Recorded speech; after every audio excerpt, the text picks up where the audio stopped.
It all started about 22 years ago when my father died of prostate cancer. It was really quite an emotional part of my life. I was about 40 at the time, and we had to nurse him for the last 3 months of his life, and he was in a poor way. And then 20 years passed, and Cardiff University were advertising for volunteers to do research.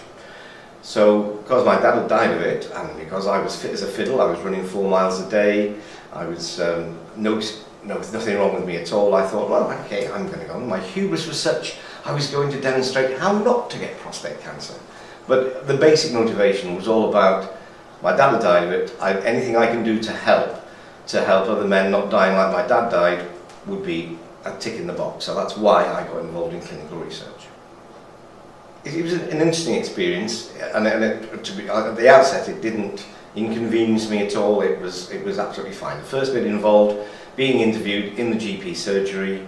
It was a long interview. It took nearly an hour because they do a great lifestyle interview in terms of trying to find out exactly how you lived your life, to try and, because the research was about trying to find out what had to cause prostate cancer, and then how to get men to behave differently to try and tackle it early.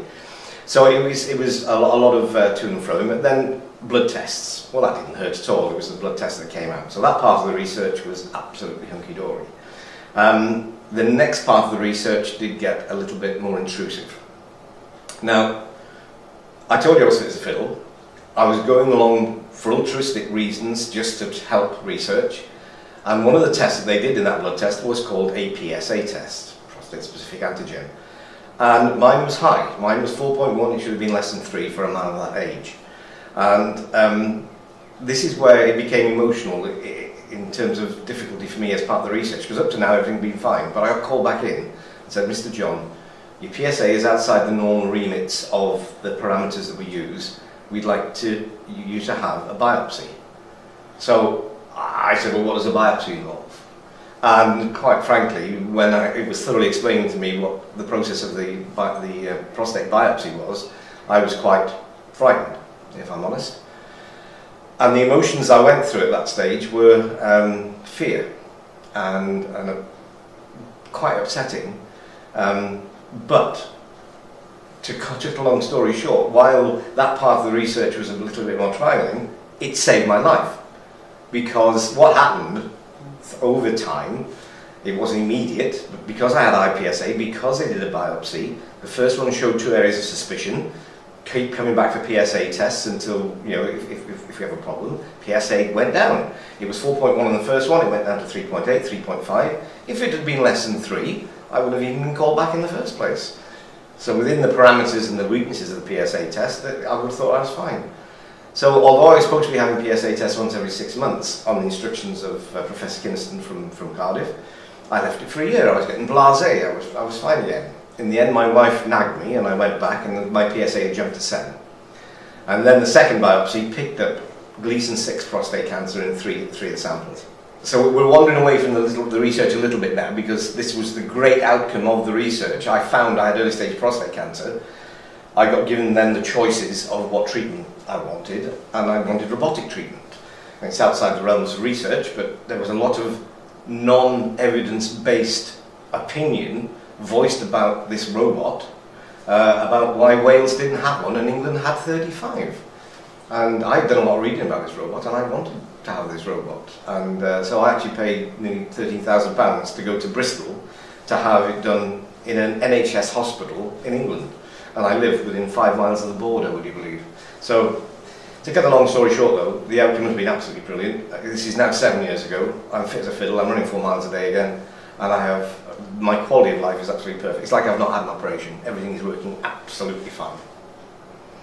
So, a bit more convoluted, but the research, the good thing about the research is it saved my life. Go into it with your eyes open. You can do an awful lot of good for other people, and if you have this altruistic motivation to actually help the rest of our community, our country, to try and make people better quicker, to have better outcomes with evidence-based research, because opinions,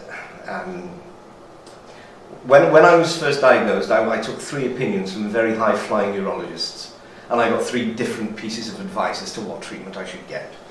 And guess what? The expert open surgeon said open surgery was fine. The expert in laparoscopic surgery said laparoscopic is the best, and the robot man said robotic is probably the best. So here I am. I'm a reasonably educated boy, but no sort of expert in medicine. I go supposedly see the 3 best experts, and I get 3 different opinions. So it got thrown back on me to make the decision. Now I did. I made the decision. I had a great outcome, for the research to be done in such a thing as the robot, for instance, is very difficult. Randomised trials with men and saying, look, what do you want to do? Do you want to go in a box and have a lottery, and we'll choose whether you have robotic treatment or open surgery? Well, I don't know any of that. The reading I'd done about the robot in a million years.